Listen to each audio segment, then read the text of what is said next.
Welcome to another episode of Out of the Blank Podcast. Randall, I'm not going to act like we didn't just talk for like a good almost hour off air, but do you want to introduce yourself to everyone out there?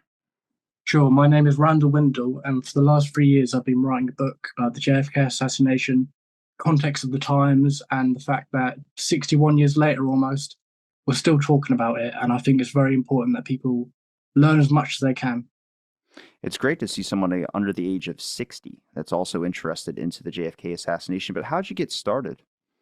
Well, 3 years ago, I believe in October 2021, I was doing laundry, and my dad called me, and I was talking to him about another book I was writing, and he said, and then we started talking about the Kennedy case, and he said, "Why don't you write a book about that?" I said, "All right." And then I started that day. And here we are, almost 3 years later.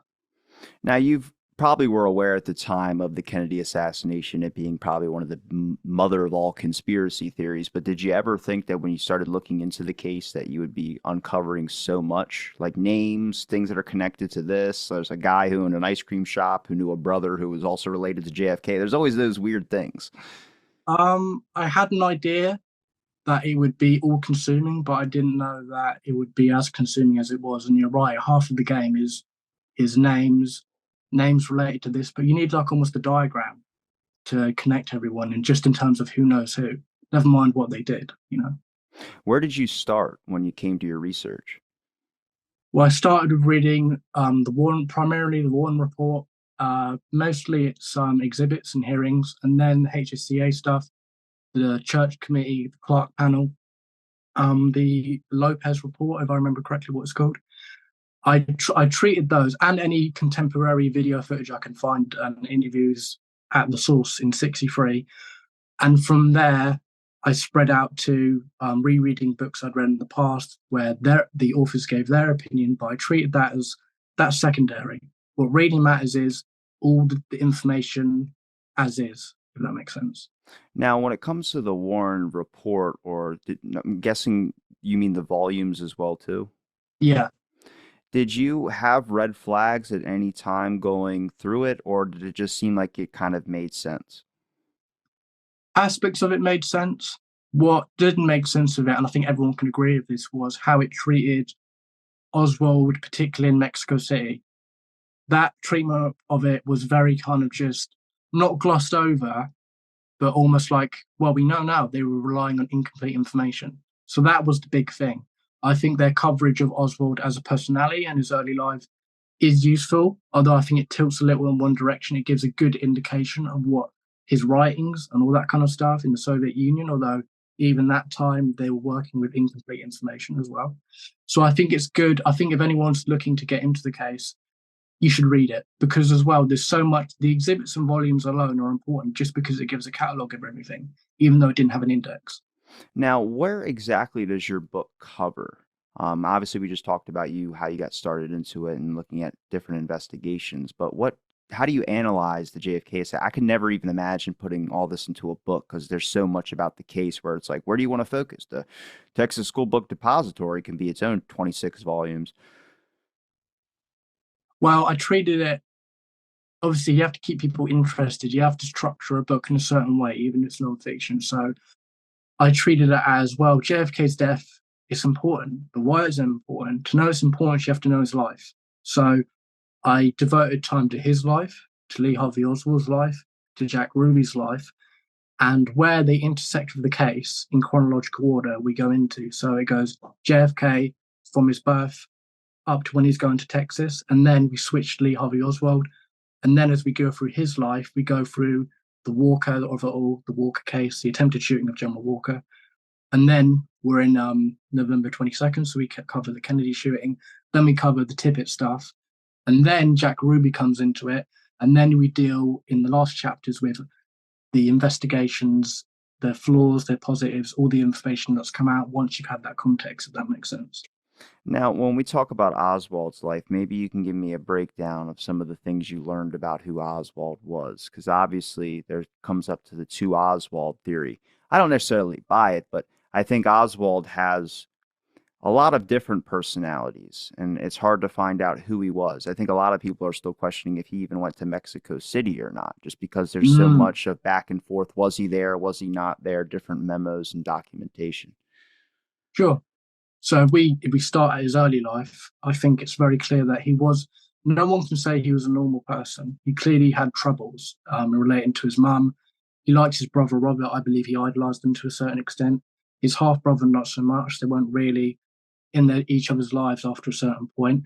I think him reading about Marxism and communism in his early life, I think, was his sincere interest based on the fact he was a massive introvert for the most part. He had friends here and there. He had Edward Vobel, who saw Oswald get into a fight and went to his house. But generally speaking, he was a massive bookworm. I think his interest was sincere, and I think that in a very strange, almost contrasting way, that mixes in with him going into the Marines. He goes into the Marines because of his brother Robert to get away from his mother, but also at the same time he's reading about Marxism, and that those two ideals clash against each other. And I think that's almost the pattern of Oswald's life. On one hand, you've got the Marxism. On the other hand, you've got him trying to apparently be a patriot up to the point that he defects. But another important thing is obviously the Rosenbergs. And the Rosenbergs were a couple in the 50s, if I remember correctly, 30s, 40s, who were prosecuted for being Russian spies or selling American intelligence, and they were executed. And at some point, no one quite knows when, before their execution, Oswald was given a pamphlet in their support. And this is speculation based on one interview he gave to Elan Mosby, the correspondent at the Metropole Hotel, or the Hotel Berlin in Moscow. He mentions that he remembers being handed that pamphlet. He doesn't quite know why. So clearly it stays with him on an almost subconscious level. What does that mean? Here's speculation. What could a young man interested in Marxism view that as? He could view it as martyrs, people who are spies, dying for a cause, those kind of things. And of course, it's linked to Russia. But as we go further on through his life, particularly when he tried, because he never properly defected, his citizenship was never properly revoked. That's why he could get back to the US.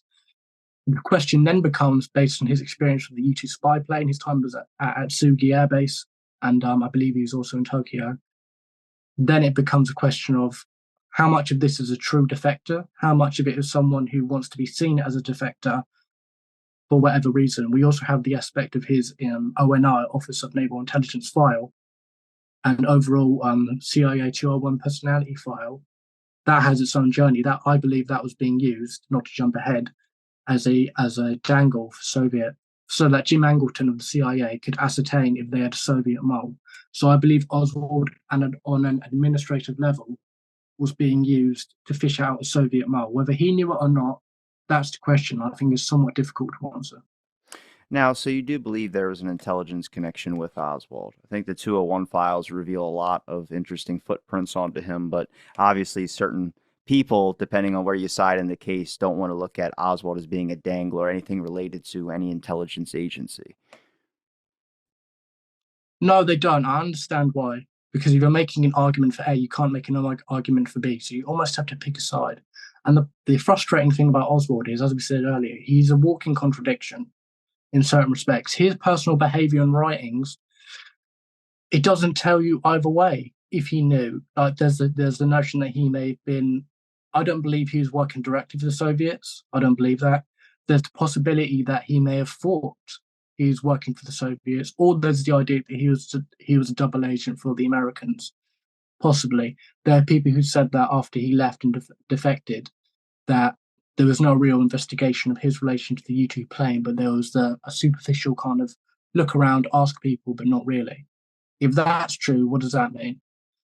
Also, we know for a fact that although the Soviets may not have wanted his information, he believed he had information to give them related to the U-2 plane. And then we have Francis Gary Powers, the pilot who was shot down, I believe, in 1962, if I remember correctly. He believed that that was based on information that Oswald gave the Soviets. Well, that U-2 is untouchable, and then suddenly Oswald goes to defect and spoil secrets about whatever this U-2 program. Next thing you know, Powers' U-2 is shot down. But when it comes to his psychiatric evaluations in childhood, how strong evidence do you put into that as to either Oswald's guilt for shooting JFK like the Warren Commission used, compared to the fact that they, with a guy with that bad psych evals, he was put into a U-2 program? It doesn't necessarily make a whole lot of sense to be in part of a, I guess, special part of our military. So there's a lot of questions. I mean, obviously, you aren't who you are as a child. You know, when you get older, you change. But the Warren Commission was more than happy to ignore that change and use the psych evals as guilt for the JFK. Now, I don't know if you side him shooting JFK or not. I'm just saying that's weird evidence to use. They also used his discharge as well too from the military, but the way that they said it was that he was discharged from the military. I think he was actually discharged on something honorable, not honorable discharge, or some type of other discharge. Initially, if I remember correctly, it was honorable discharge, but it was changed when he was in Russia. It was changed to dishonorable, and he tried to contest that by writing. When he was in Russia and when he was in America, he tried to write to the Secretary of Navy Department, I think, and that was ironically to the office of John Connolly, but he never got it revoked. So he was always had a dishonorable discharge, which he did lie about. He said that he got to the level of buck sergeant, and that he was fine. He also left out that he went to Russia. But in regards to your question, it's hard to tell. Like you said, when you're, I believe he was 13 or 15 when he got evaluated by Dr. Renatus Hartogs, it's hard to tell. I think overall, you can't see Oswald as completely innocent, no matter how you look at him. He's an odd guy. He lied a lot. As to his guilt, I believe that it can't be denied that he was involved in some capacity. That doesn't make sense to me. I don't think you can be completely clean from any involvement and also shoot a cop after. Now, there's aspects of the typical case that are contested. I'm happy to get into that later.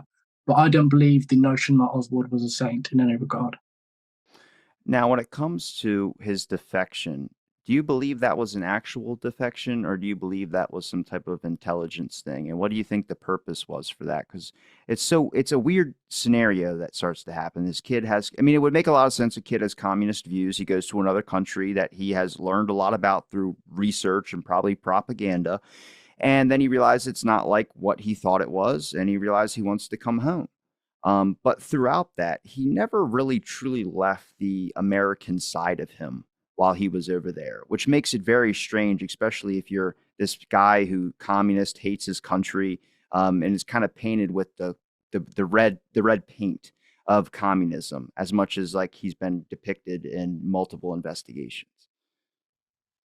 That's true. Again, it's the problem is you can make a case for either. Just again, if you remember his writings, he's obviously got his diary, which I lean towards he did write it, but he probably wrote it not day by day. I think it was kind of written in short proximity, but it's a good indication of what happened when he was in Russia.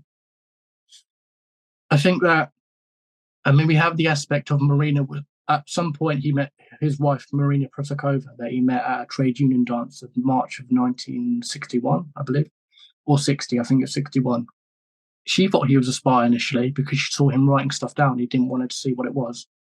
Is that hard evidence? No, but it's interesting. We also have the notion of the fact that he was being surveyed by the KGB. He was being watched from the first time he got into Russia. They had a nickname for him. They had two. Forgive my pronunciation, Lokoy and Valiant, which I think is the English translation. Basically, they were watching him immediately. Immediately. So they had eyes on him. When he was in the Hotel Berlin, they had infrared cameras watching him. And also we have that you're right, he didn't fully leave his American side behind, I believe. If you remember, he had his friend Eric Titovitz or Ernst Titovitz, who is now a neurosurgeon in Belarus.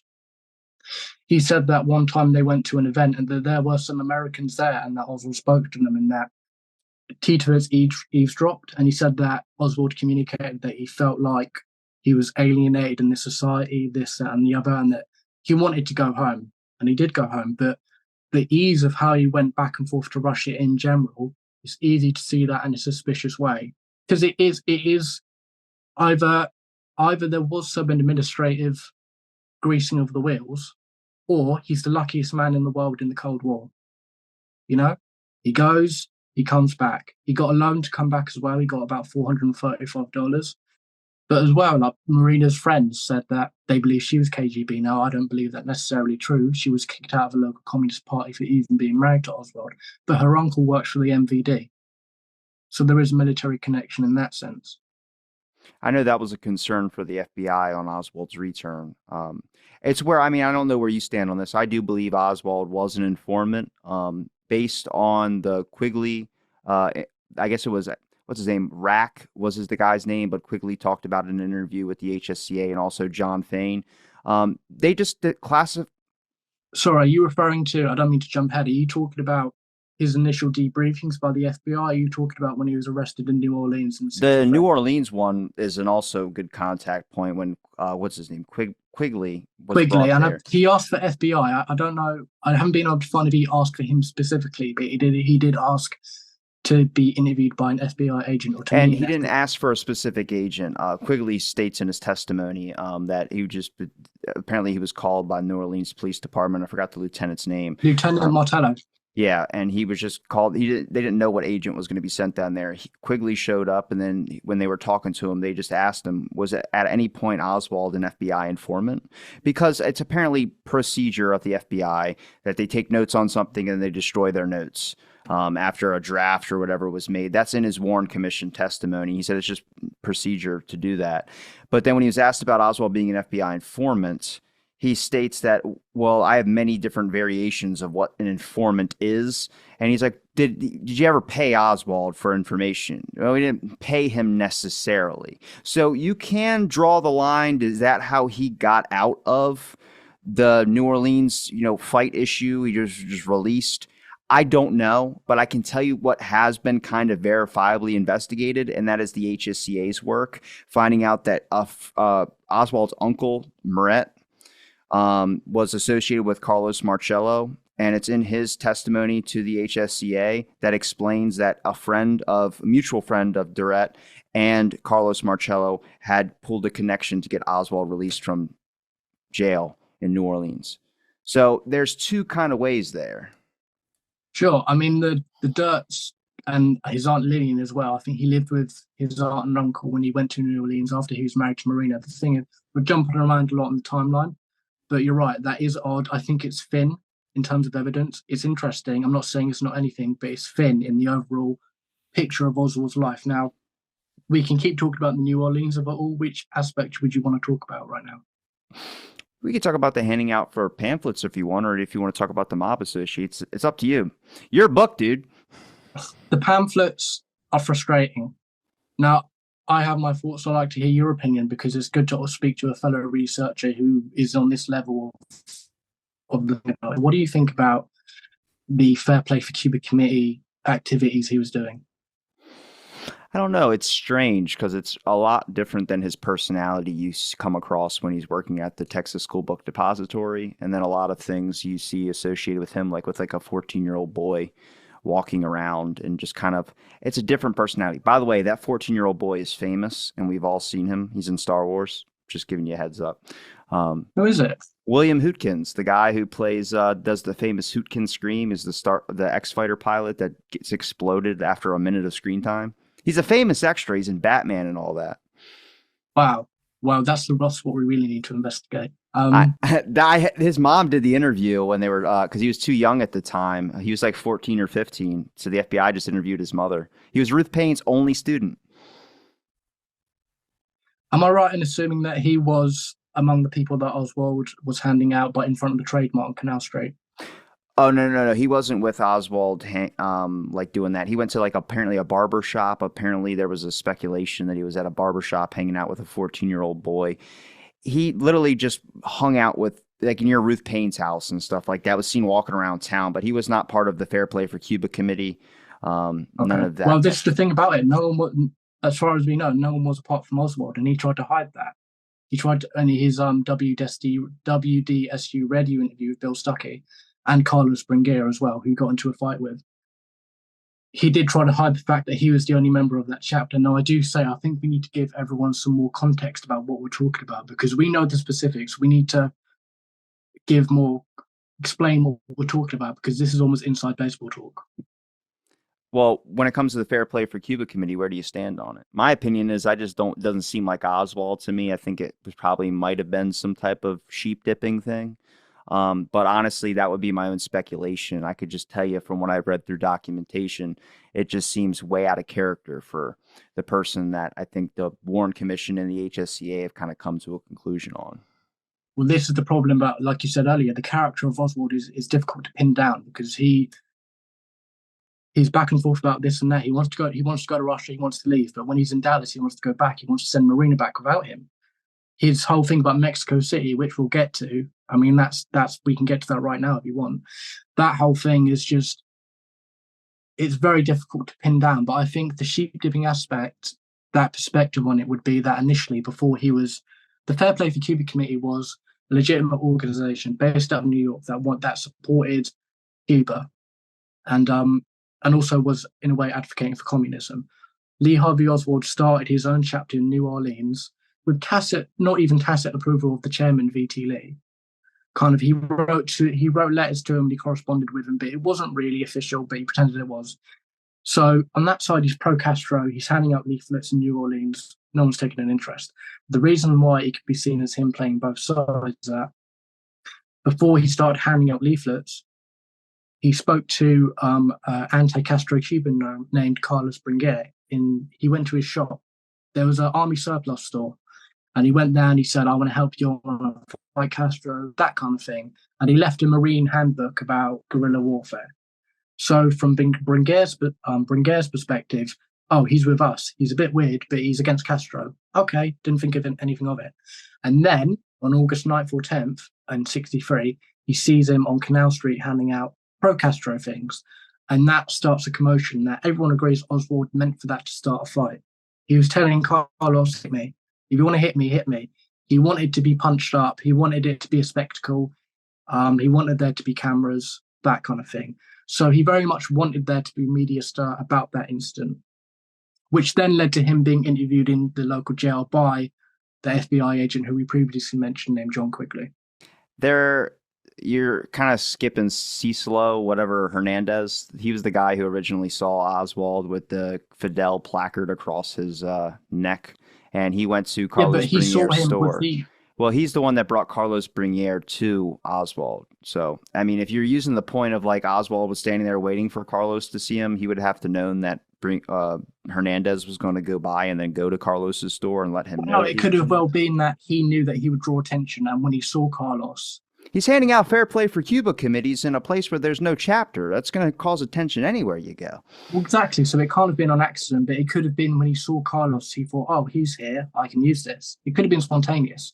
But in general, he wanted people to know he was doing that at that time. I don't think, that's pretty clear. I think Carlos Bringuer in his testimony says he thought he was an FBI agent or something like that, because it doesn't make sense. I mean, he's obviously trying to start something with somebody. He tells Carlos to hit him on the chin or something like that, which to me, I'm like, that's not Oswald that I know. I don't know what happened, or if he hit his head somewhere. Yeah.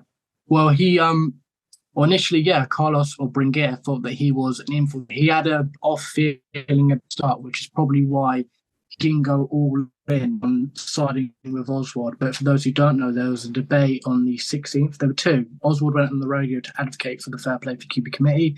Bringuer was one of the people in that radio debate. And I think it's fair to say Oswald lost that debate. He didn't do very well. He got cornered. And in that interview, he speaks about his views on Cuba. He lies. He said he didn't. In the first one, he says he only went to Mexico, which he hadn't been to at that point. This, that, and the other. He said he got to a higher level in the military than he did. He lied. But then the second one, the host, Bill Stuckey, says, no, we bought these newspaper clippings. Are you a communist? He says, oh, I'm a Marxist, this, that, and the other. He gets trounced. And Bringuer's there as well. And then is the Mexico City of it all, which everyone can agree is confusing as anything. It's confusing. The Sylvia Duran thing beforehand. So what are your views on that? Mexico City, I've stayed away from. So that you're going to be giving me some information on this one. Sure. Okay. Well, before that, people know this is about late September, early October, is from when Lee leaves New Orleans to when he comes back from Mexico City. He's all about Cuba at this point. And it's Cuba, Cuba, Cuba, and by extension, he wants to get into Cuba. Now, do you know about the Sylvia Duran case? Can you comment on that? I have a thought on it, but you're going to have to probably introduce people to the subject now that you're bringing it up, because a lot of people haven't looked at that one. So there was the daughter of an anti-Castro Cuban, was Cuban, who was locked up by Castro on an island. His daughter was named Sylvia Odio, and she lived in Dallas, if I remember correctly. I'm pretty sure she did. Yes, she did. And she claimed that she always fluctuated on the dates, but the only date that makes, she said it might have been the 25th, 26th, 27th of September, but the only date that makes sense is 25th, if we were to assume this is Oswald visiting her. But she claimed that three anti-Castro Cubans, no, excuse me. Yeah, they were. Three anti-Castro Cubans showed up with strange names, Angelo, Leopoldo, and someone called Leon.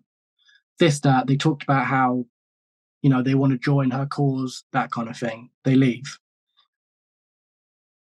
And after the assassination, and that's a key point, she says one of them was called Oswald. And she also claimed that the day after they left, which had to have been the 25th, because of the timeline, because Oswald gets into Mexico City on the 27th. She said, that was Lee Harvey Oswald. She saw it on the TV. Oh my God, she fainted. Now, that's easy to write off as influenced memory. You thought it was Oswald. But the thing is, there's things that point. It's the phrase I use in my book, is that to me, it has a ring of truth. There's a ring of truth about that incident to me, is that her sister, Annie Odio, was also in the house with her. She backed up that it was Oswald. She described that he had a smirk, which we know this about Oswald. Everyone describes that he had like a peculiar way of smiling. She says that when Angela, if I remember correctly, called her after the assassination, the day after they met, this person he called Leon Oswald, he called him as crazy. He said he's a former Marine. He said, and this is him claiming that Leon Oswald said that Kennedy should be assassinated because of the Bay of Pigs thing.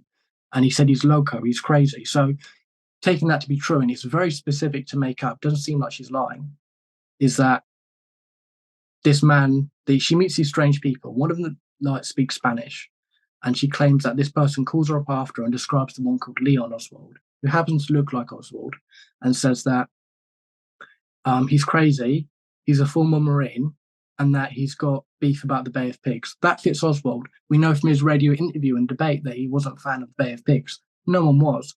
Everyone viewed it as a catastrophe. And that's been disputed. Some authors have put forward the idea that Odio,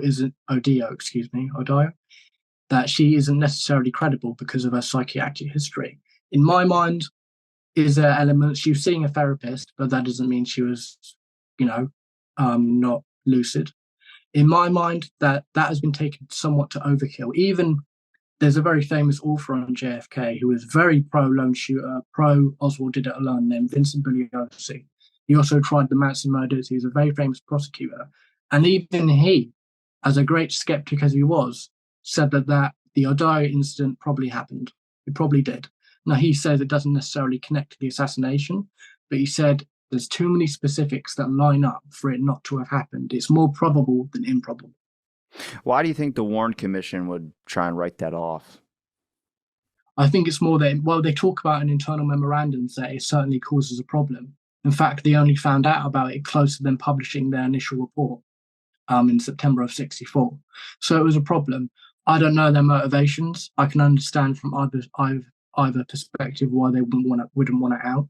If they were worried that there was a foreign conspiracy and that it could lead to war, and they're trying to, in theory, gloss it, make a nice, neat package of a sole person, they wouldn't want that coming up, because then suddenly too many things are coming up. So they brush it aside. The HSCA had their own views on it. I believe they gave it more credence. I think they phrased it in a way that they pretty much believed it happened. Now, in my mind, if I had to put money on it, I think that happened.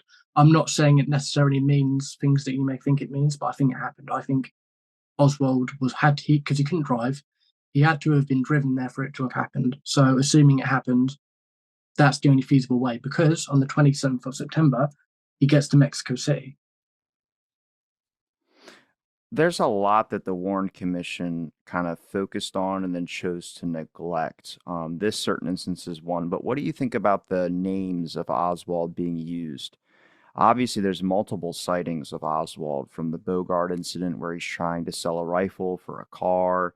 There's shooting at targets at other people, or other people's targets at a rifle range. There is accounts of him shooting out by the overpass or whatever at Haybear. I don't, just there's so much where it doesn't sound like Oswald. Now, the Odio incident, I do not believe is Oswald. I believe that it was someone using a name similar, because there is sorry, I should have mentioned the possibility. The idea has also been put forward that it was an Oswald impersonator.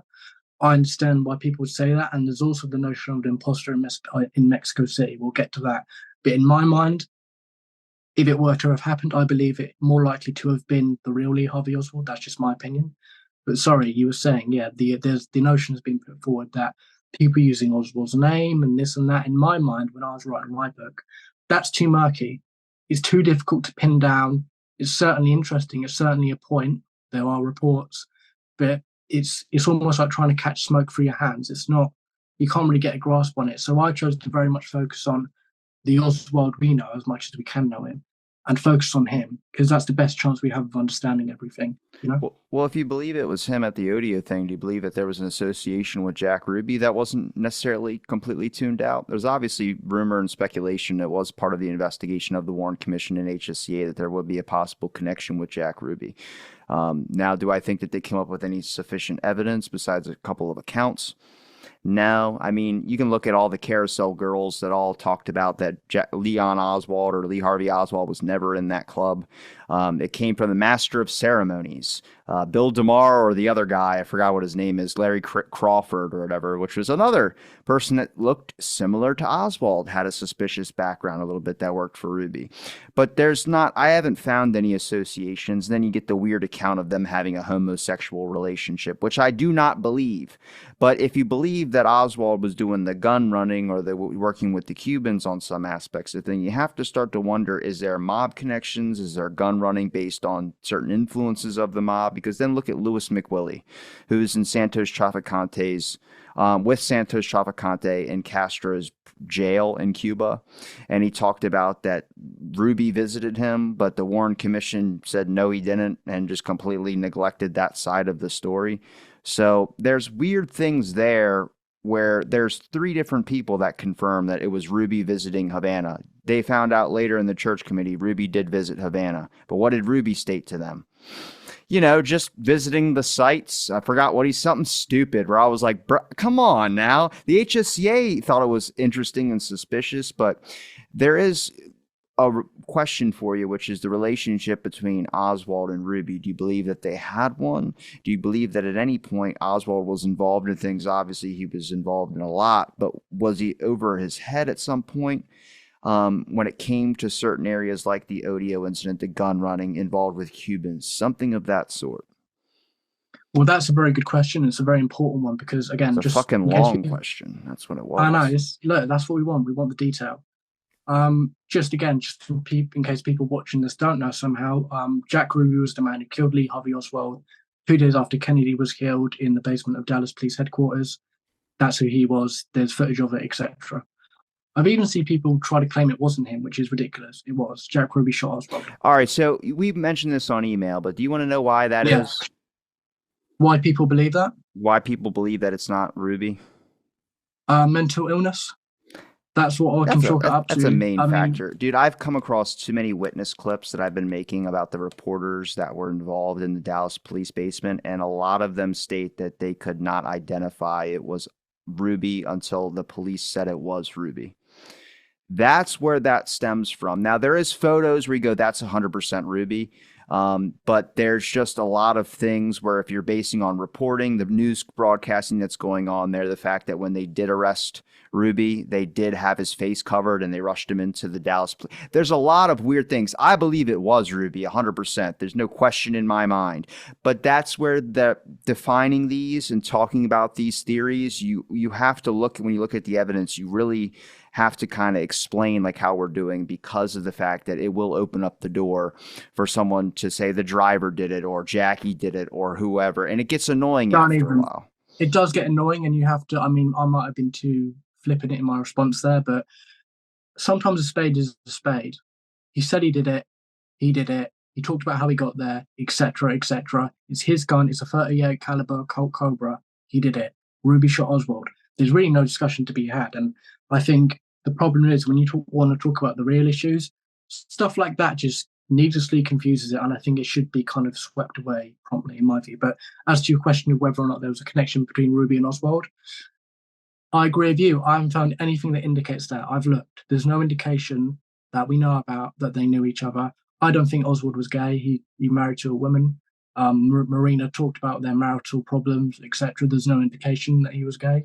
I She think said he wasn't having enough sex.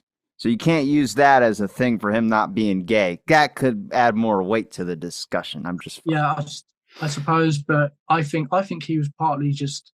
I mean, he had two kids, but to me, he seems the kind of person who is more interested in projects than that kind of stuff. In my view, that's how just me. dare she tell other people that he wasn't I having know enough sex with her? she told Georgia Morishill's wife. She gossiped about that. Then she told Priscilla McMillan. But I can get that. If you're married to a historical figure, just give all the details. But I don't think he was gay. I think Ruby was gay. I think that's pretty clear. I think George Ruby Senator, swang both ways. look, there's rumors that he slept with his strippers, that kind of thing. But I think George Senator, his roommate at the time of November 22nd, told the Warren Commission that he was his boyfriend. I think, in my view, he's probably gay. Not that it matters, whatever. But I don't think Oswald was, in my view. More respect to him if he was gay. I don't know if they want that in the history books. I've talked to people who studied gay history. They're not happy about Harvey Milk being involved because of the stuff with Jonestown and all that. I'm like, guys, you got to embrace these historical figures. Well, yeah, Holy exactly. shit. It's like if you want to get into the whole Jim Garrison thing, which is it's a mess. I've ignored Garrison because I don't think you need him for the assassination. You don't. The best thing, if people don't know, after the assassination, a couple of years after, um, New Orleans District Attorney Jim Garrison tried to prosecute a New Orleans businessman for being involved in Kennedy's murder, and it had a whole link to a whole lot of weird people. The best thing about that case, if there is such a thing, is that it showcased the pro and anti-Castro Cuban activity in New Orleans. That's the best benefit you can get out of looking at that information. That is it. But in regards to the earlier point, part of the criticism of that investigation is that his main subject he was prosecuting or making a case against, Clay Shaw, was also gay. So there's been accusations of homophobia in that regard. But if people are or people aren't, I think if it's history, people should know. Not that it's a black mark against them, but I think why hide that, especially in this day and age? It doesn't matter that Jack Ruby was gay. It's just a fact, whatever. But he was gay, in my view. It's a fair point. I like to think he's probably swaying both ways. He's writing poetry to one of the Carousel girls, but I don't think his poetry would have been very good. If you look at any clips of him talking, he's not exactly super eloquent. I know there's something off about him too. He's got a weird look in his eye at one point where you're like, dude, he's on drugs or something. Well, we know about Jack Ruby's treatment after the incident where he shot Oswald. That's maybe we can talk about that later. What would you like to go back to Mexico City? If you'd like, I'll let you lead. Okay, right. Again, we have to give a foundation. The official claim of Lee Harvey Oswald being in Mexico City from late September to early October, and this is true on a base level in my view, is that he wanted to get a visa to get into Cuba and also possibly Russia. His reasons, we can get into that. The idea is that he stayed there 6 days, then he came back. He went there by bus. Whether he visited Odio or not, he went there. He got there by bus. He got there. He watched a bullfight. He did this and that. He went to the embassies. Then he came back. That's about as much as people can agree on, even if that. Now, I'm going to read you. You're probably aware of this. Yeah, are you aware of the J. Edgar Hoover, the FBI phone conversation with Lyndon Johnson on November 23rd?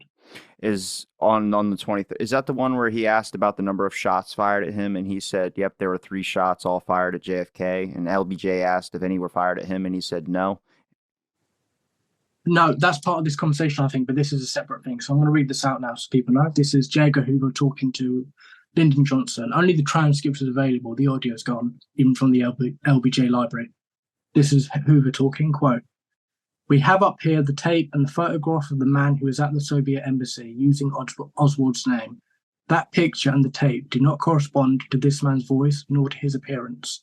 And in a joint memo or letterhead related to that conversation, Hoover writes, "The Central Intelligence Agency advised that on October 1st, 1963, an extremely sensitive source had reported that an individual identified himself as Lee Oswald, who contacted the Soviet embassy in Mexico City, inquiring as to any messages. Special agents of this bureau, who have conversed with Oswald in Dallas, Texas, have observed photographs of the individual referred to above, and have listened to a recording of his voice. These special agents are of the opinion that the above referred to individual was not Lee Harvey Oswald. And that's just what they said. Now, also, we have Commission Document 237, Warren Commission Exhibit 237, which is, are you aware of this? Have you seen the photograph? I don't know the exhibits by number. All right. It's a photograph of a man in around one of the embassies during the time Oswald was in Mexico the one that looks City. similar to Jack Ruby. I don't think it was Ruby, but he looks more like Ruby than Oswald. He looks like an older version. Like, could be Ruby's like older brother or something like that. I'm not saying he is. I'm just saying that's how, if you're going to describe the guy, that's how he looks. You would never describe him as looking like Lee Harvey Oswald. Lee Harvey Oswald was thin. He had brown hair. He was slightly going bald, etc. He was at least 100 pounds heavier than Oswald. And the man in the Warren Commission Exhibit photo 237, he's heavier. He's got blonde hair, but you can't tell it from the photo. It's in black and white. But he was described as having blonde hair, blue eyes, this kind of thing. Now, the CIA has said that, it's a misidentification. We thought it was Oswald, but it wasn't. Now, that can be accepted, but the fact is that's very incompetent to completely mix up a photograph of someone. But also, as well, in general, the notion of whether or not there are photographs of Oswald going into one of the embassies in Mexico is disputed.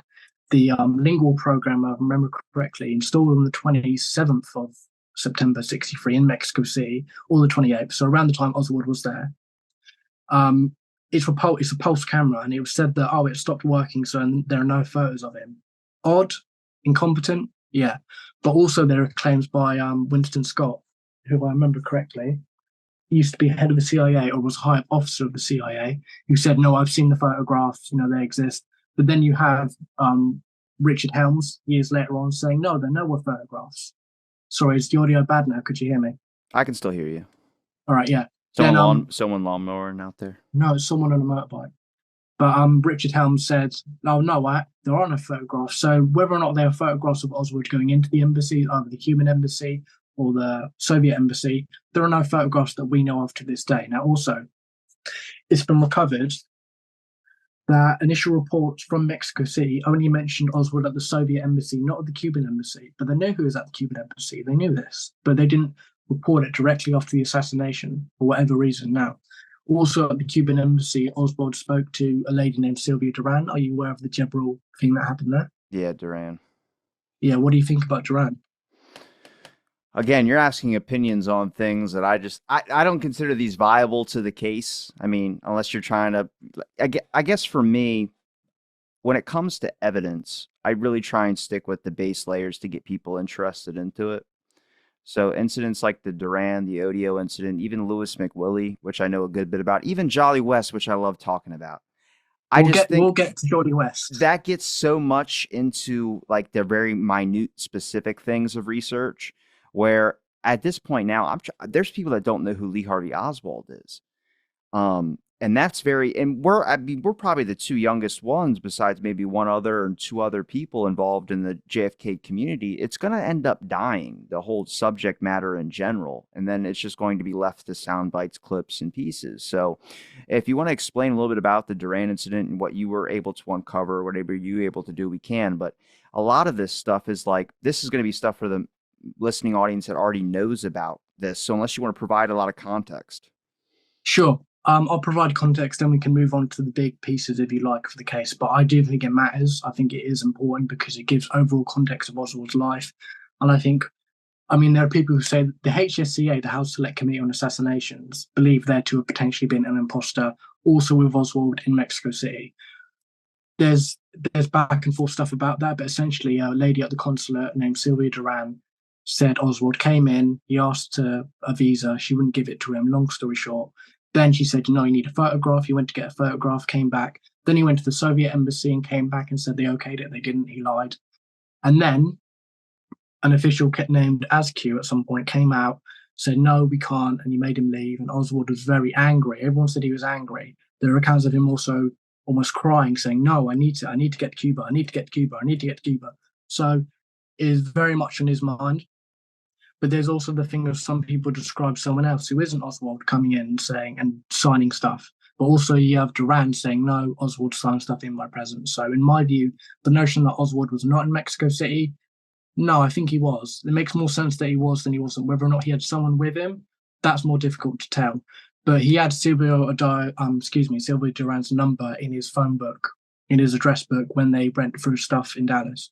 So in my mind, he was there. Now the question is, how much of that is of his own mind, and how much of it is him being influenced? You have George Johannes, if I'm pronouncing that correctly. Johannides, who ran operations there, which essentially was a CIA-backed educational thing. And Oswald was hanging around a campus talking to people. Does it mean he was connected? Not necessarily, but the CIA withheld the George incident from the HSCA. They didn't tell him about him, and that is what made the almost the head of the HSCA, Robert Blakey, think that there was deception in the CIA's communication to the committee, was because they didn't talk about that individual. I think it would have been when the fucking guy broke into the HSCA safe and looked through autopsy photos and slides and material without any gloves. This is the problem. Communication is not good in Washington. Oh, they communicated great. Blakey had many off-the-books meetings and dinners with a lot of the CIA about what he could expose. That's the one thing I asked him. I said, where do you stand at this point now when it comes to the CIA? You were given an investigation to do this thing and come up with a conclusion. Do you think they withheld a lot of information from you? And he said after all the 60 years, he believes that the CIA hindered his investigation. He's on tape on my show saying it in the 2-hour conversation we had. But he's changed his opinion a lot more about the CIA in certain areas of, because he was supposed to, look, when we say conspiracy, a lot of people were just going and doing their job. Our inspector doing his job. Like a lot of people go, well, our inspector he didn't. He was told 3 shots, make them fit. He did his job. He did it. He believed it when he did it. Did he have doubts later? Sure. But he built his whole career on the single bullet theory, which I'm pretty sure has been debunked. A lot of people say it hasn't, but I think it's been proven that a lot of people have shown it. Based on the work of Tom O'Neill, he apparently admitted it before his dying day. But there's people that are involved in this thing that are more a part of the cover-up, mostly because they didn't speak out. RFK is one. The whole Kennedy family is one. Everyone's been silent on that side about this thing, and I know they've all done their own research and investigative stuff onto this, but they either haven't spoken about it or they just bothered not doing interviews about any of these types of discussions besides RFK Jr. Hoover, every member of the Warren Commission is part of the cover-up. Even if they doubted the single bullet theory publicly, they signed their name on that damn document at the end, knowing that there was problems with it. Earl Warren not allowing people to interview Jackie Kennedy. Earl Warren not allowing them to see autopsy photographs because he deemed them too graphic. Earl Warren was way too close to that JFK family to be involved in leading that commission. There's a lot of problems and investigative purposes that need to be questioned, and it's not even about conspiracy. It's just about factual getting an investigation done. It's about transparency. It's about transparency. Just to go through your points briefly. I can understand the party line of, well, we didn't look at the autopsy photos because it was graphic and respect and mourning. I get that. Should they have looked at it? Yeah, we should have. I believe some members even said, yeah, we should have. Now, I believe there were also dissenters within the Warren Commission. You could probably educate me. I can't remember, but I know John Sherman Cooper, and I think it was Hal Boggs. I could be wrong on that. There's way more than that.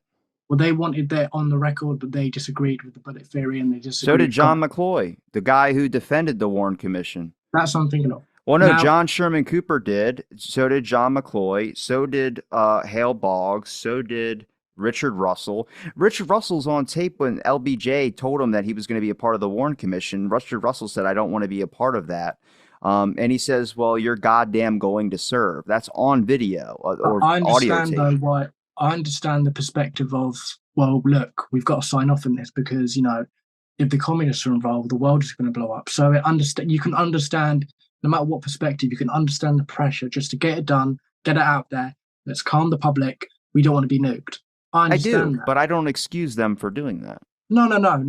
But in context, it makes more sense. Now, we'll get to the single bullet theory in a minute, but you just mentioned, obviously, journalist Tom O'Neill. He wrote a book called Chaos that everyone should read. It's a very good book. He mentions in the book that he was going to contact Erla. Yeah, he does mention it in the book, or he might have only mentioned it in an interview, but regardless, he contacted Arlen Specter about his findings relating to Jack Ruby. The meeting didn't happen in Pennsylvania because Tom O'Neill, he got cold feet, frankly, and he didn't want to do it. Understandable. I don't recall in his book saying that Arlen Specter admitted that on his dying day. Did he tell you that? Arlen Specter in the interview, or not Arlen Specter in the interview, Tom O'Neill in that interview, you're mentioning the Joe Rogan one, he talked about that, yeah. I And don't there's think also other people later that have also interviewed Arlen Specter and have admitted to I him don't not recall believing him the single talking bullet about theory. Arlen Specter on his deathbed. Are you sure? I have to watch that again. I I've don't recall that. watched it probably 200 and something times, and it only took me probably 100 times watching it to realize, holy shit, he's mentioning Jack Ruby. Because you're listening to it, I'm more was obsessed with the Manson stuff about I it when know it that's first a came whole out. other that's Yeah. a whole other conversation. For the record, it's good the Manson family went to prison. They did evil things, but the main crux of Tom O'Neill's book is that the prosecution, and it was justified in prosecuting them, was corrupt, and they got the job done, but in a corrupt way. They put a defendant or they put a prosecutor on the defendant's team to sabotage Yes, the court yes, case. and Vincent Bugliosi committed perjury. That's proven. That's proven. That's a whole other chat about all that, and he is the expert on that. He discredits Bugliosi in terms of all that. But in relation to JFK, there's the Jolly West of it all. Now, I've spoken with Tom O'Neill about some aspects. He's been nice enough to answer my questions. You've also spoken with him. Because I've been talking so much, I think you should take the lead here talking about Jolly West. Would you like to do that? I would not like to, but because it's not my interview. Fair enough. Right. Jolly West, during Jack Ruby's second trial, if I remember correctly, because he was convicted in the first and he was sentenced to death, but then he won an appeal. During his appeal stage in '64, he was up to this point he'd been examined by different doctors, that kind of thing. He clearly had mental problems, that sort of thing. Jolly West then examined him. Like Jolly West, and that's being acknowledged, this is known. Jolly West looked at him and said, he's crazy, he's seeing, he's hallucinating about the Holocaust, all kinds of terrible things. Jack Ruby was Jewish, and he felt in general that there was strong anti-Semitism in Dallas. He was against it. Earl Warren, he felt that there was anti-Semitic sentiments towards him. He was very against Jewish people being. He thought his brother was legless, and he was picturing Jews burning in the street. And a lot of people don't know this, but Bill Decker was there taking care of Jack Ruby. But anyway, this Dr. Lewis Jolly and West examined him. And what Tom O'Neill uncovered in his book about the Manson case, kind of separately, but then it linked on later on, was that Jolly West was a key figure in the MKUltra research, where his specific objective, as mentioned in letters to CIA honcho, I suppose you can call him, Sidney Gottlieb, Gottlieb. Gottlieb, there we go, said that West's main mission was to implant false memories and study how LSD can be used to control minds. The Jimmy Shaver case, where a former pilot or an airman did some very bad things, probably under the influence of LSD and mind control. During the Korean War, he was kind of attributed on his Wikipedia page to unhypnotizing people of us using biological weapons over there, which in all reality, he was making them forget, because we did use biological weapons and broke the Geneva Convention. But at the time, I guess it's war. People do crazy shit. But his main attribution is the Operation Midnight Climax, which is the brothels of drugging people with LSD. And then they'd drop a pill in the drink, or they'd use an aerosol, and they'd watch it behind mirrored glass. Watch them get down and dirty. Yeah, and then watch them trip out on acid. Look, it's not moral, but in a very clinical sense, I understand why a military would want to see what that can do. It's not right, but it's just pay somebody. That's all you got to do. You can get willing participants. You didn't have to drug people without their consent. That was the issue. The idea of sleeper agents is appealing if you're an intelligence agency, because you can just turn someone on and off. I get it. And it's mostly linked in with people with split personalities or bipolar disorders, which, I mean, you could look at Oswald's background and figure out why his personality flips so damn much. You might want to start to suspect. I don't give that much credence, although ironically enough, Dr. Rennie, as we spoke about earlier, the doctor who examined him when he was an adolescent, Renatus Hartogs is linked to that kind of stuff. I'm sure you're aware of that. I don't think that means anything because by that logic, say that he did experiment on Oswald from when he was 13, 14, 15, that means that they knew at that point that he had to either be used in a plot to kill a president who hadn't been elected then, or a more charitable view is that, oh no, they experimented on him just to see what he would do. But that doesn't make sense because he wasn't even in the Marines yet. Well, I think it's just a connection that, oh, that's strange. There's not much to it in my view. He didn't even remember Oswald very well until he looked at his notes. I guess the argue point to that would be that if someone was enlisting to the military and was going to be involved in the military and they had these special backgrounds where if they look at the psychiatric evaluation that Oswald would have had, they would have accepted him knowing him that they could have picked him out and put him into a program that would have been involved in intelligence operations and did it that way. Yeah. I mean, they tested LSD on people during the Cold War just to make sure that if they were ever caught and interrogated, they would know how to deal with it. That's not a conspiracy. That's just factual Cold War history. It's not, but I just don't see the strength of that link. I mean, and if you say that did happen, I don't believe that happened, but say if they did use that kind of stuff on Oswald, would you put him in radar? You'd put him somewhere else where you can use that aspect. It doesn't make sense where you had someone who's been drugged out, you wouldn't have them monitoring the U2 plane or making details. That seems like the wrong department to me. That's fair. I mean, I don't believe it either. I'm just trying to look at the other perspective. I get it, man. I've looked into that and I thought maybe, but in my view, not really. It's like the. But do we really know what goes on in the YouTube program? That's the thing. If he's going to Atsugi, where he apparently caught a venereal disease in the line of duty, the document says that. I asked Blakey about it, and that guy did not give me a damn answer.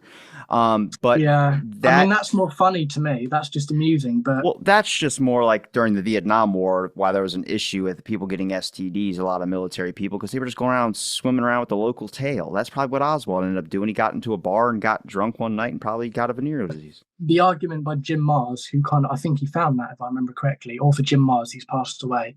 His idea was that, well, the only way he could have gotten gonorrhea in the line of duty is if he slept with an agent somewhere. That was his idea. Possible, but there's not really. But he also listed like 150 people in his book that was killed in mysterious circumstances, and I can probably only validate 5 of them. Yeah, there's a lot of misinformation in that book, unfortunately. Lee Bowers, I have it right over here. It's a good book. No, it's entertaining. It's entertaining. There's gems, but again, it's the problem of literature on the case. There's some great books. There's some good books. There's some bad books. There's some okay books. That's what happens when you've got 60 odd years of literature. And this is like a mess of information, but you're right. There's that mysterious death stuff is it's almost like misinformation unintentionally. And it gets thrown around a lot. And some of these people weren't even dead at the point that you've listed them as being dead. It's a whole thing. But yeah, the in the line of duty thing it is crazy. Like there's the idea that I can't remember the club in Tokyo, but there was like the Queen Bee. There was a club that Oswald went to where he assaulted that sergeant when he poured a beer on his head, and that the idea is that he slept with a communist operative or whatever. But we can't really know. All we know is that he was listed as in the line of duty, which is odd. Do you know what club Ruby owned? Not the Carousel Club, but there was like the Silver Slipper or something. Yeah, like I know about that one. It's in the book. It's in the book, which I have next to me. Is it you sure it's the Silver Slipper? Because Howard Hughes bought that club just to turn the light off on the slipper. I don't know. Who Howard Hughes is, right? Yeah, Playboy. Oh no, sorry, not Playboy. Aviator. He was the Aviator, Playboy, billionaire. I was thinking of Hugh Hefner. No, Howard Hughes was the one who became a total recluse and then had boxes on his feet. He bought the Silver Slipper and turned the lights off. I was like, I'd like to know if Ruby at the time was owning that club when he did that, because that was later in his years, around the time this all was going on with Kennedy. Well, it depends, because it depends what year. If I remember correctly, didn't he buy the Silver Slipper from his sister, Ruby? Or it might be one of his other clubs. There was his sister was involved in. I think that was the Vegas Club. Okay. There's the Vegas Club, the Carousel Club, the Silver, either Spur or Slipper. It's one of those. I think it's Silver Slipper. Okay. One of us is right. It's probably you, but because Howard Hughes bought one of those, and Howard Hughes doesn't really have a connection to the JFK assassination, but he does have a weird one with the RFK one, based on Mayhew. The RFK thing is such a massive thing. I mean, that would be a digression. I'd love to talk to you. It's just as important. It is, but we're talking about the JFK thing, and that's that has to be sorted before we get to RFK. I'm happy to talk about it with you off camera, but it's fair. We got to keep. I mean, you could bring up the. I know. I'll bring us back to JFK, but when it comes, but you can bring up the person we spoke about off air who's at both. Jim. Oh, Jim Braden. Yeah. That is kind of crazy. That you have to admit that's a little bit like, all right, what's going on here? Exactly, but this is what we talked about earlier. Because A doesn't mean it's B. He was at both. Doesn't mean he did anything, but he was at both. It's odd. He was brought into custody in Dealey Plaza. Jim Braden or Brading. Eugene Brading. His name is Eugene Hall Brading, and then what they called him on certain documents is Jim Braden. Yes, it's a bit confusing, but he was brought into custody, questioned, and then released. Like, not really. It was kind of like, oh, never mind, off you go. He was in the Dow Tex building, if I remember correctly. So was what's his name, Larry? Oh God, I just did a clip on this guy, the 20-year-old that got arrested. You know who I'm talking about? I don't recall. There was a witness that got arrested. Poor kid was like 20-something years old at the time. He had gone into I think it's the Dow Tex building. He went to the 3rd floor. And then Larry Florer, he was just a 20-year-old kid. You see photos of him being patted down by DPD. Then he's in the Detective and Homicide Bureau, and he's sitting in there in a chair. He's just a 20-year-old kid, glasses. But they tried to speak to, I don't think they arrested him, but they questioned him. They questioned Wesley Fraser, didn't they? They questioned a lot, and they arrested 3 people that honestly fit the description of Oswald. They were all released. Donald Wainhouse is one. He looks a lot like Oswald.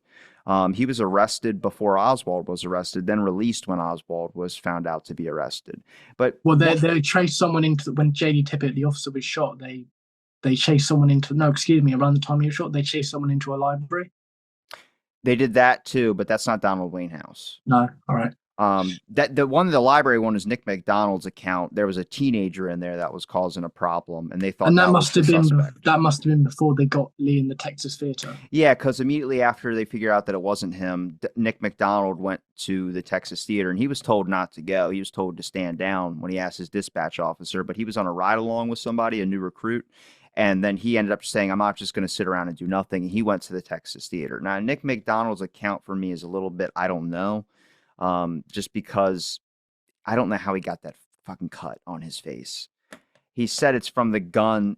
No, Nick McDonald is the arresting officer of Lee Harvey Oswald in the Texas theater. He has a long cut from like his whole top part of his face down his cheek. And he was the one that wrestled the gun from Oswald.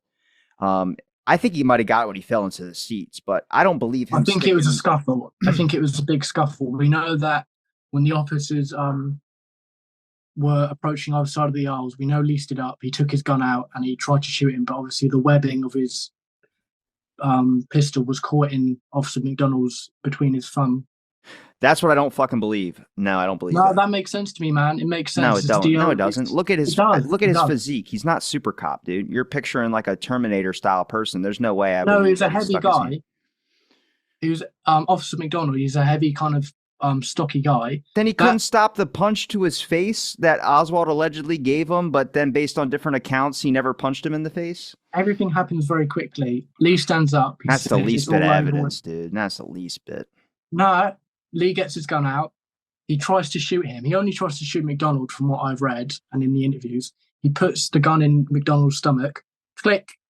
And the hammer was stuck in the webbing and it misfired. And later on, the firing pin was also... Oswald didn't stick it into his stomach. Yeah, well, he did. He definitely did. He tried to shoot McDonald and the pistol hammer the gun wasn't even up. Nick McDonald had grabbed it. He's in an order. Well, that makes even more sense. If he grabs the gun, it's going to get caught. Okay, but then he also said he didn't assault Oswald. And I think you go look at the photos, the guy had a black eye.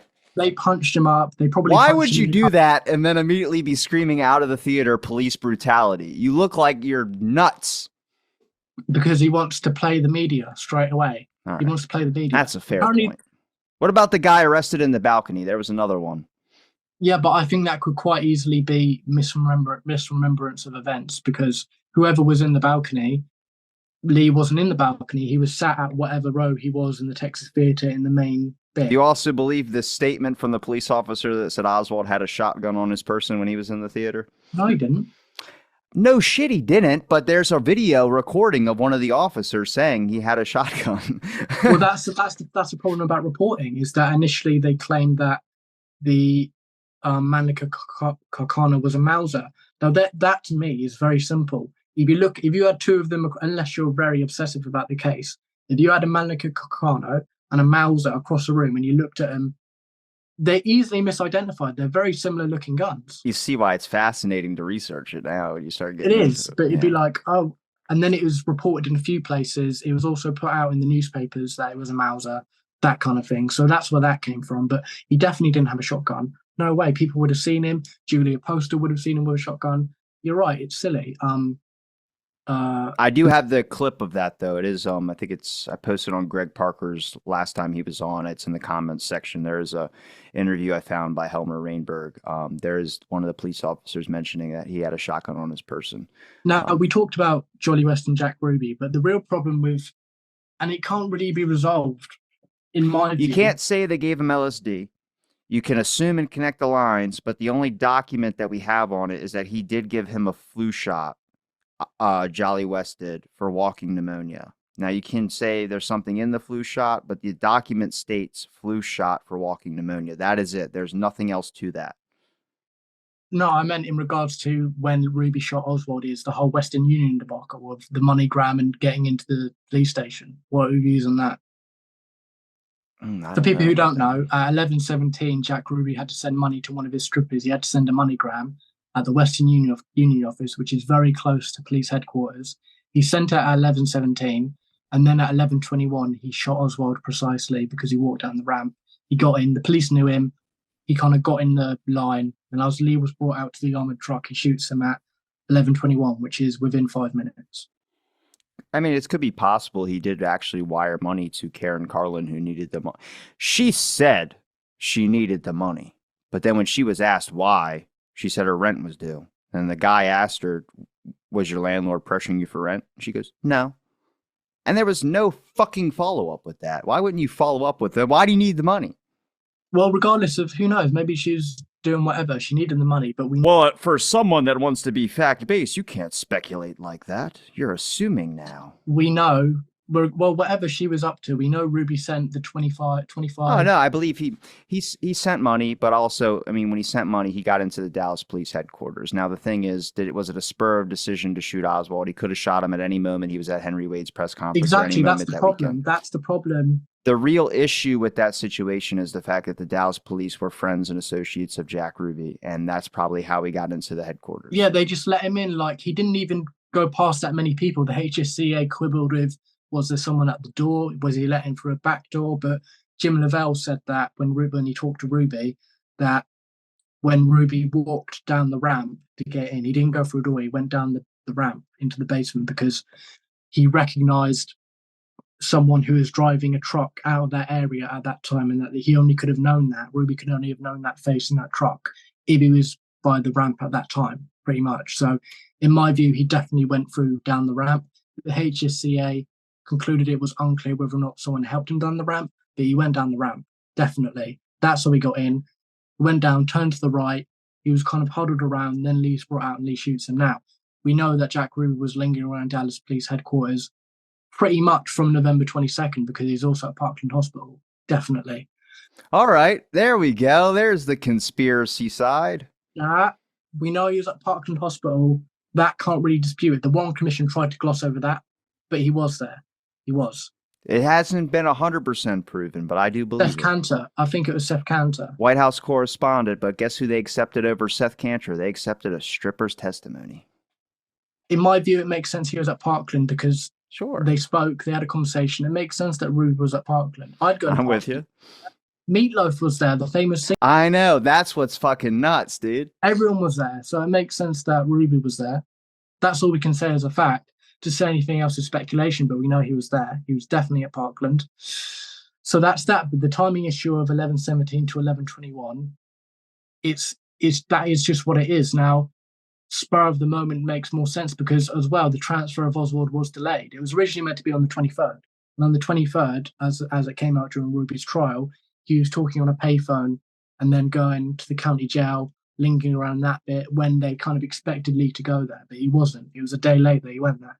And on the actual day, on the 24th, Oswald was being interrogated by the postal inspector, Harry Holmes, and that also delayed the transfer. So they were running late in general. They had the armored truck and a duplicate armored truck to 4 people. So timing was well off. And Lee had to get a jumper. He changed. He put a sweatshirt on, a black one, over his shirt before he was walked out. So the timing is delayed even then. So the question is, how can Ruby get there to shoot him as ordered if everything is delayed? He has no way of knowing that in theory. And then go Western Union office down to the base headquarters to shoot him. Now that doesn't negate the weirdness of Johnny West, the weirdness of his trial, the insanity plea saying he had epilepsy. That's all valid. But to me, that can't be resolved. How could you order that to happen? I do got to hit up on a wrapping point here, but if you can, summarize some of the things that you dive into onto your book. Not like you have to give an explanation, but just like we talk about Mexico City, we talk about this, we talked about a good portion of it, but just as a kind of conclusion for people here that would be interested in buying your book. I hope people do. I'm definitely gonna have to order it when it does. It's not released yet, right? It's up for It comes pre-order. out November 30th. I'll send you a copy. It's fine. Hell, sign it for me. I want to get a little signature in there. I'll have you back on when I can actually dive. You sent me chapters that were not conspiratorial, so I was like, "Are you a lone nut? What am I dealing with here?" No, look, I'm very much I lean towards certain aspects, but I didn't want to give everything away. Partly because the proof wasn't ready for me from the publisher, but there is always more than meets the eye. For people who don't know, my book is called The Final Trigger: The Truth and Lies of JFK's Assassination. And it goes through the life of JFK himself, John Kennedy, Lee Harvey Oswald, Jack Ruby, and all the stuff within that. His interrogations, the actual thing of Dealey Plaza, the J.D. Tippit murder, the attempted shooting of General Walker, the Mexico City stuff, David Atlee Phillips, who we haven't even got to, we can talk about another time, and all the controversies post-assassination with all the researchers. And the main point is, what's the truth, what's the lies? It's been 61 years and there's still arguments about it. So the main points are to divorce the truth from the lies and get a good understanding of what happened, because it's very clear that there hasn't been transparency. We don't have all the answers. It's not as simple as history has told us. I'm going to make sure I link all your links in the description. I do appreciate the time, and this was very enjoyable for me to have fun about the. I think it's interesting talking about the JFK assassination, whether you believe conspiracy or not. I'm happy that there's a lot of people that are interested in the subject, at least when it comes to younger generations like myself. Hopefully, we can get more people on board with it. But I'm going I to make hope sure. so. Yeah. For people, sure, go on. No, go ahead. No, sure. For people who want to find me on social media, my Instagram handle is final trigger underscore JFK underscore book. My TikTok is at JFK book. And if you want to follow me personally, I'm Randall Windle on Instagram. I also have a Substack blog. But thank you so much for your time. I follow your work. You're very committed to the case, and I think that's very much to be admired. You do great stuff, and you told me you're taking a hiatus. I look forward to seeing you again. It's going to be great. Thank you, everybody, for listening to this episode of Out of the Blank. Stay tuned for our next episode.